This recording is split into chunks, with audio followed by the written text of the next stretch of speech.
सुप्रभात बच्चों, कैसे हैं आप सब।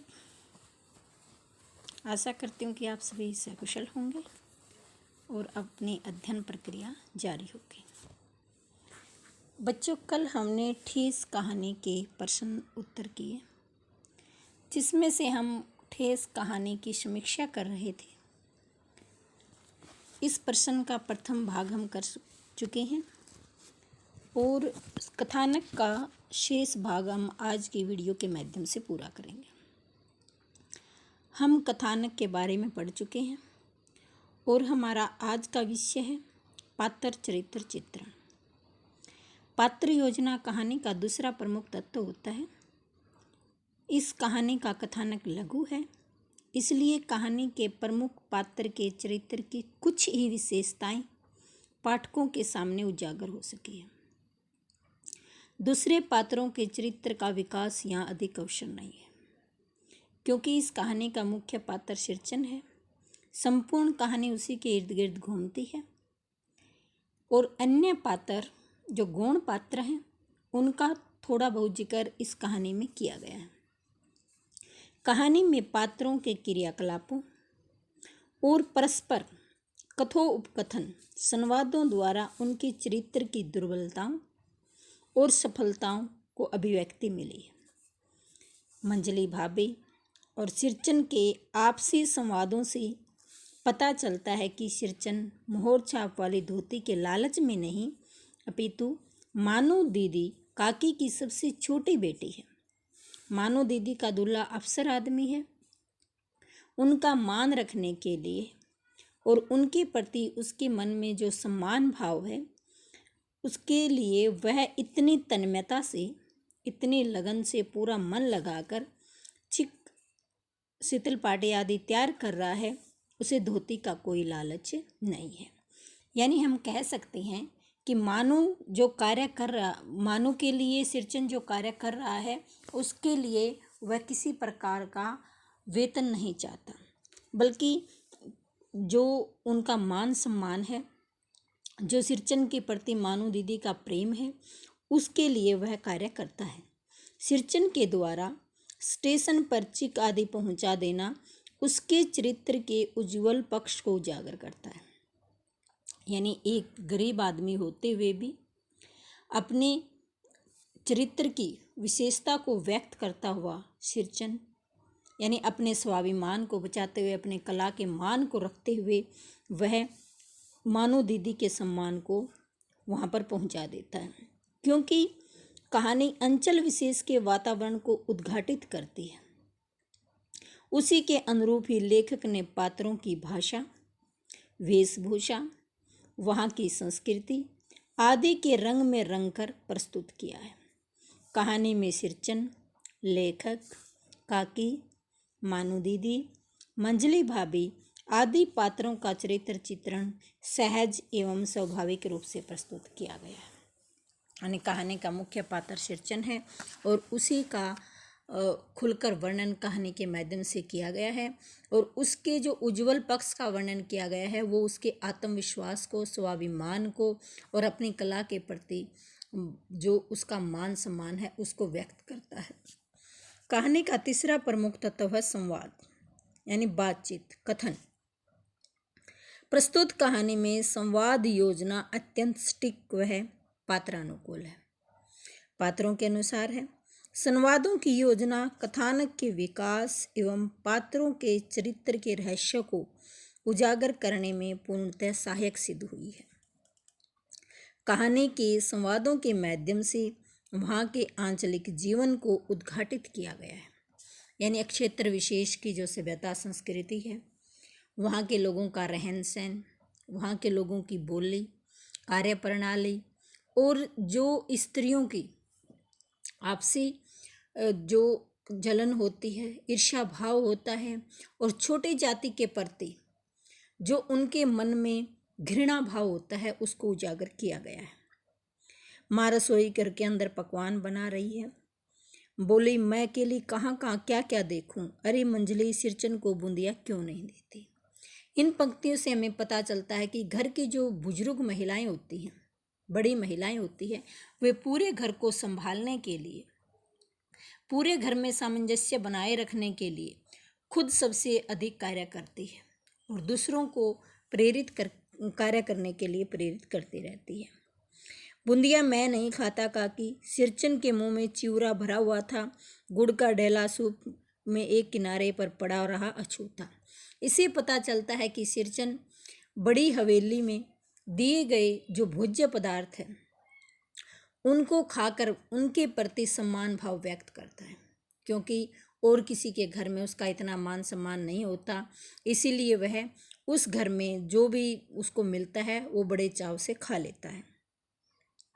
इन दोनों संवादों से पता चलता है कि उस गांव का खान पान कैसा था।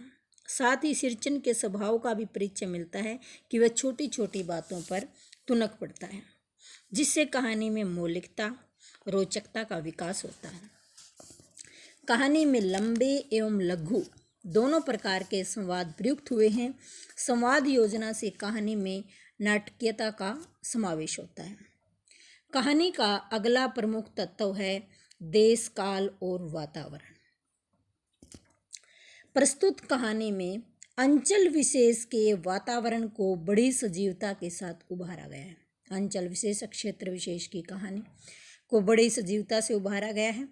वातावरण की सजीवता तथा यथार्थ चित्रण से ही कहानी की घटनाओं, पात्रों के चरित्र चित्रण और कथोपकथनों से प्रामाणिकता और विश्वसनीयता का भाव स्पष्ट होता है। कहानी में सिरचन नाम का पात्र ही छाया रहता है। उसकी चिक बनाने की कला के चर्चे दूर दूर तक फैले हुए हैं। गांव में खेती बाड़ी के कामकाज का वर्णन करके वहाँ के वातावरण का निर्माण किया गया है कि गांव की जो खेती बाड़ी, गांव के लोग खेती बाड़ी का काम करते हैं, तो वहाँ पर वहाँ के वातावरण की, वहाँ के देश की स्थिति का पता चलता है, अंचल विशेष का पता चलता है। खेती बाड़ी के समय गांव के किसान सिरचन की गिनती नहीं करते, लोग उसको बेकार ही नहीं बेगार समझते हैं, इसलिए खेत खलिहान की मजदूरी के लिए कोई नहीं बुलाने जाता सिरचन को। क्या होगा उसको बुलाकर?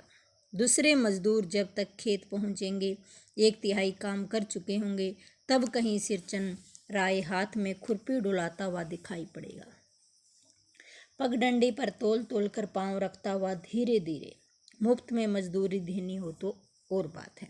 यानी इन बातों से हमें वहाँ के लोगों का जो कार्य प्रणाली है, कार्यशैली है, खेती का कार्य जो कठिन समझा जाता है, और सिरचन जैसे लोग जो अन्य कुटीर धंधों में व्याप्त हैं, उनके हाथ में एक विशेष प्रकार की कला है और मनुष्य की एक काम के प्रति जो प्रवीणता होती है, चतुरता होती है, कुशलता होती है, उसका परिचायक है ये। यानी जब सिरचन और काम न करके सिर्फ चिक, शीतल पाटी आदि बनाने में माहिर हैं, तो इन बातों से हमें पता चलता है कि एक व्यक्ति के अंदर कोई न कोई विशेष गुण अवश्य होता है। इसी प्रकार वातावरण के निर्माण हेतु अंचल विशेष की बोली के शब्दों का भी सफल प्रयोग किया गया है। मोथी, घास और पटेर की रंगीन शीतल पाटी, बांस की तेलियों की झिलमिलाती चिक, सतरंगे डोर के मोढ़े, भूसी चूनी रखने के लिए मूंज की रस्सी के बड़े बड़े जाले, अलवाओं के लिए ताल के सूखे पत्तों की छतरी टोपी तथा इसी तरह के बहुत से काम हैं जिन्हें सिरचन के सिवा गांव में कोई नहीं जानता। इस प्रकार मढ़ैया, मुफ्तकोर, नाखून से काट कर तरकारी परोसना, खखोरन, पनियाही जीभ, बात में झाल, बबूनी, सुतलिया, भौरिया, डिबिया, गमकोवा, जर्दा आदि अनेक शब्दों का प्रयोग करके आंचलिक वातावरण को सजीवता प्रदान की गई। यानी ये जो शब्द हैं ये बिहार के जो अंचल विशेष से संबंधित है, तो इन शब्दों के माध्यम से यह कहानी देश काल तथा वातावरण को सजीवता प्रदान करती है। कहानी का अगला प्रमुख तत्व होता है भाषा शैली। फणीश्वर नाथ रेणु ने प्रस्तुत कहानी में आम बोलचाल की भाषा का प्रयोग किया गया है तथा उसमें आंचलिक शब्दों का प्रयोग करके अंचल विशेष के रंग भर दिए गए हैं। उनकी कहानी में प्रयुक्त भाषा शैली में रोचकता है, सजीवता है। रेणु जी की कहानियों में चित्रात्मकता तथा भावात्मकता का प्रयोग किया गया। कहानी में प्रयुक्त शब्द चित्र पाठक को बांध कर रखने की पूर्णतः क्षमता रखते हैं। भाषा प्रयोग की मार्मिकता से रेणु जी की भली भांति परिचित है, इसलिए वह सर्वत्र भावानुकूल भाषा का प्रयोग करते हैं। आलोच्य कहानी में अनेक स्थलों पर कहानी के नायक सिरचन के जीवन का वर्णन चित्रात्मक भाषा में किया गया है। यथा सिरचन जब काम में मगन रहता है तो उसकी जीभ जरा बाहर निकल आती है होठ पर। अपने काम में मगन सिरचन को खाने पीने की सुध बुध नहीं रहती। चिक में सुतली के फंदे डालकर उसके पास पड़े सूप पर निगाह डाले, चिवरा और गुड़ का एक सूखा डाला। मैंने लक्ष्य किया, सिरचन की नाक के पास 2 रेखाएं उभर आई। मैं दौड़कर माँ के पास गया। इन पंक्तियों के माध्यम से हमें भाषा जो अत्यंत व्यवहारिक है एवं भाव अभिव्यक्ति में सहायक है, इस बात का पता चलता है। भाषा को व्यवहारिक रूप प्रदान करने के लिए तत्सम, तद्भव, उर्दू व आंचलिक शब्दों का प्रयोग किया गया है तथा लोक प्रचलित मुहावरों, लोकोक्तियों का भी सुंदर प्रयोग किया गया है। भावानुकूल एवं पात्र की मनोदशा के अनुकूल प्रयुक्त भाषा का उदाहरण देखने को मिलते हैं। चाची कई कारणों से जली बुनी रहती थी। सिरचन से गुस्सा उतारने का मौका फिर कभी नहीं मिल सकता। झनकती हुई बोली, मस्खरी करता है, तुम्हारी बड़ी हुई जीभ में आग लगी। इन पंक्तियों के माध्यम से हमें पता चलता है कि गांव की जो स्त्रियां होती हैं वो किस प्रकार अपने आप को सबसे श्रेष्ठ मानती हैं और जो नीची जाति के लोग होते हैं उनके प्रति उनके मन में जो द्वेष भाव होता है उसको उजागर किया गया है। कहानी का अंतिम तत्व है उद्देश्य। ठेस फणीश्वरनाथ रेणु की एक आंचलिक कहानी है। इस कहानी में लेखक ने यह स्पष्ट करने का सफल प्रयास किया है कि एक कलाकार के लिए उसकी कला का महत्व ही सब कुछ होता है। कहानी में अनेक स्थलों पर इस तथ्य को उजागर किया है कि किसी भी स्थिति में एक कलाकार अपनी कला की उपेक्षा सहन नहीं कर सकता। वह अपनी कला का अपमान सहन नहीं कर सकता या फिर लोग उसके कलाकार पक्ष की उपेक्षा करें, यानी जो उसके अंदर खूबी है, जो उसके अंदर कार्य करने की विशेष चतुराई है, योग्यता है, लोग उसका अपमान करें, एक लेखक यह बिल्कुल भी सहन नहीं कर पाता। कहानी का प्रमुख लक्ष्य है कि एक कलाकार के लिए सबसे बड़ा सम्मान उसकी कला का आदर करना होता है। यानी एक कलाकार जिसके लिए सबसे बड़ा सम्मान उसकी कला का आदर करना होता है। जब उसकी कला का सम्मान किया जाता है तो उसके बदले वह यह भी नहीं देखता कि उसे कोई पारिश्रमिक मिलेगा या नहीं। कहानी का नायक सिरचन भी अंचल विशेष में बनाई जाने वाली और प्रयुक्त होने वाली वस्तुओं को बनाने वाला सफल कारीगर है। भले ही लोग उसे कामचोर, चटोर और अक्खड़ कहते हैं, परंतु उसका हृदय अत्यंत कोमल है। हमें इस बात से पता चलता है कि जब वह मानू दीदी उसके जाने पर बहुत परेशान होती है और मानू दीदी का दूल्हा अफसर आदमी है, उन दोनों के प्रति उसके मन में जो सम्मान भाव है, तो उस सम्मान भाव को मान रखते हुए वह स्वयं अपने घर पर उनके लिए सम्मान तैयार करता है। तो इन बातों से पता चलता है कि उसका हृदय अत्यंत कोमल है। उसकी यह धारणा बन चुकी है कि जहाँ उसकी कला और उसका सम्मान नहीं होता वहाँ वह एक क्षण भी नहीं रुकता, किंतु जहाँ उसका सम्मान होता है वहाँ बिना किसी प्रतिदान के, बिना किसी वेतन के भी भूखा रहकर वह अपनी कलाकृति भेंट कर देता है, जैसे उन्होंने मानू दीदी के लिए की। कहानी में दिखाया गया है कि चाची और मंजली भाभी द्वारा अपना अनादर देखकर सारा काम ज्यों क्या त्यों छोड़कर घर लौट आता है। घर आकर मानू बिटिया के लिए चिक, शीतल पाटी और एक जोड़ी आसनी कुस्की बड़ी कुशलता से तैयार करता है तथा उनके घर पर जाकर किसी प्रकार के मान सम्मान की अपेक्षा न करके वह मानू दीदी को रेलवे स्टेशन पर विदाई के समय वह सम्मान देता है। इसके बदले वह किसी से कोई प्रशंसा बटोरना नहीं चाहता, किसी की हमदर्दी नहीं लेना चाहता, बल्कि वह अपने मान सम्मान की रक्षा के लिए और मानो दीदी के प्रति उसके मन में जो प्रेम भाव है उसको व्यक्त करने के लिए वह रेलवे स्टेशन पर जाकर सामान देकर आता है। किंतु मानो द्वारा मोहर छाप वाली धोती का दाम लेने से हाथ जोड़कर इनकार करने पर स्पष्ट होता है कि आज के इस युग में मूल्यहीनता के दौर में भी मनुष्य और मानवता को बचाए रखने की कुंजी की ओर इशारा किया है। यानी आज के दौर में भी ऐसे मनुष्य हैं जो मानवता को बचाए रखने के लिए दृढ़ संकल्प हैं। उन्हें किसी प्रकार के रुपए पैसे का लालच नहीं है। अतः उपयुक्त विवेचन के आधार पर कहा जा सकता है कि जो कथानक है अत्यंत लघु होने पर भी ठेस कहानी कला की दृष्टि से अत्यंत सफल रचना है। उसमें एक सफल कहानी के सभी गुण हैं, विशेषताएं एक साथ देखी जा सकती है। इस प्रकार हम कह सकते हैं कि ठेस कहानी जो है वह स्वाभिमानी व्यक्ति के जीवन को चित्रित करने वाली कहानी है, जहाँ समाज के लोग ताने व देते हैं तो वह अपनी कला का अपमान सहन नहीं करता। लोगों के ताने व सबकी बातें सहन कर सकता है, किंतु अपने स्वाभिमान पर की गई चोट से वह तिलमिला उठता है और हाथ में लिया हुआ काम भी सदा के लिए छोड़ देता है।